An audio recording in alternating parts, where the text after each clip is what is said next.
ओम नमो भगवते वासुदेवाय। श्रीमद्वाल्मीकिरामायणम् आरण्यकाण्डम् 39 सर्गः। साहाय्यकानभ्युपगमः।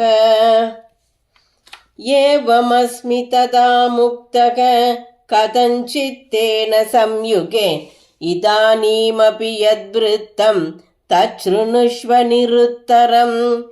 राक्षसाभ्यामहं द्वाभ्याम् अनिर्विण्णस्तथा कृतः सहितो मृगरूपाभ्यां प्रविष्टो दण्डकावनम्।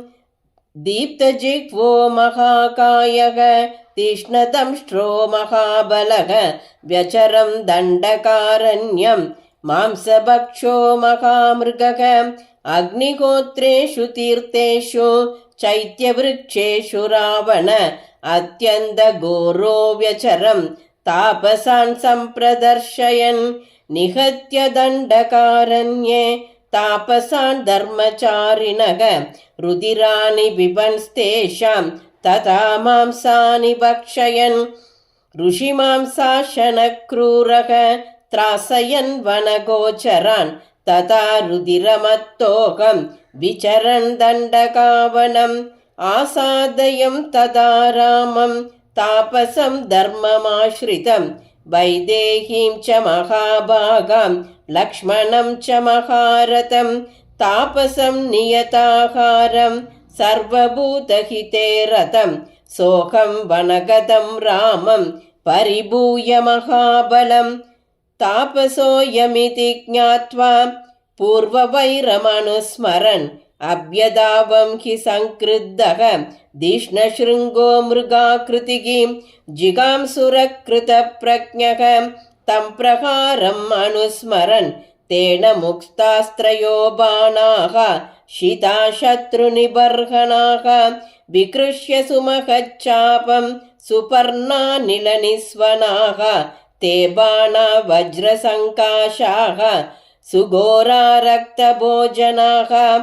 आजग्मुसहिता सर्वे त्रयः सन्नतपर्वणः पराक्रमज्ञो रामस्य शठो दृष्टभयः पुराम्।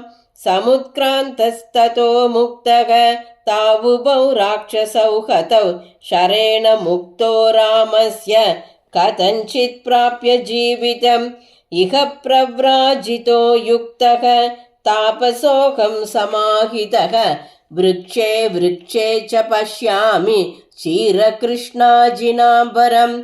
गृहीतधनुषं रामं पाशहस्तमिवान्तकम् अपि रामसहस्राणि भीत पश्यामि रावण। रामभूतमिदं सर्वम् अरण्यं प्रतिभाति मे राममेव हि पश्यामि रहिते राक्षसाधिप।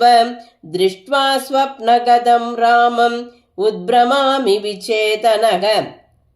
रकारादीनि नामानि रामत्रस्तस्य रावण।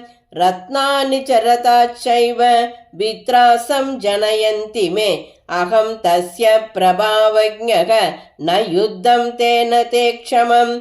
बलिं वा नमुचिं वापि हन्याद्दि रघुनन्दनः रणे रामेण युध्यस्व क्षमां वा कुरु राक्षस।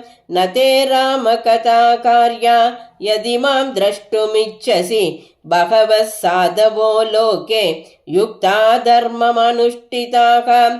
परेषामपराधेन विनष्टा सपरिच्छदाः सोऽहं तवापराधेन विनश्येयं निशाचर। कुरु यत्ते क्षमं तत्त्वम् अहं त्वां नानुयामिह। रामच्च हि महातेजाः महासत्त्वो महाबलः। अभिराक्षसलोकस्य भवेदन्धकरोऽपि किं यदि शूर्पणखा हेतोः जनस्थानगतः। अतिवृत्तो हतः पूर्वं रामेणाक्लिष्टकर्मणा अत्र ब्रूहि यथा तत्त्वं को रामस्य व्यतिक्रमः।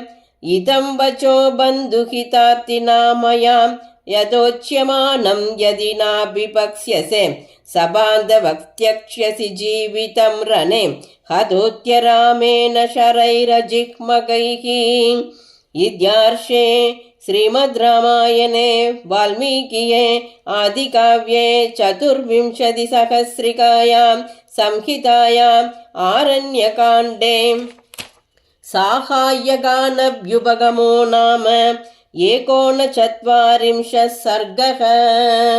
श्रीदाशरथाय विद्महे सीतावल्लभाय धीमहि तन्नो राम प्रचोदयात्।